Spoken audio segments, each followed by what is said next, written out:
Hey guys, Brad with Family Handyman. Does your lawnmower smoke when it's running? If so, could be a couple things.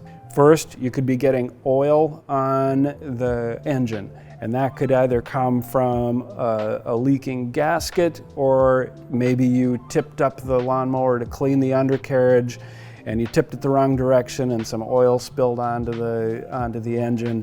If that's the case, it should stop smoking after the oil burns off, no big deal. The other thing that could be a problem is a dirty air filter.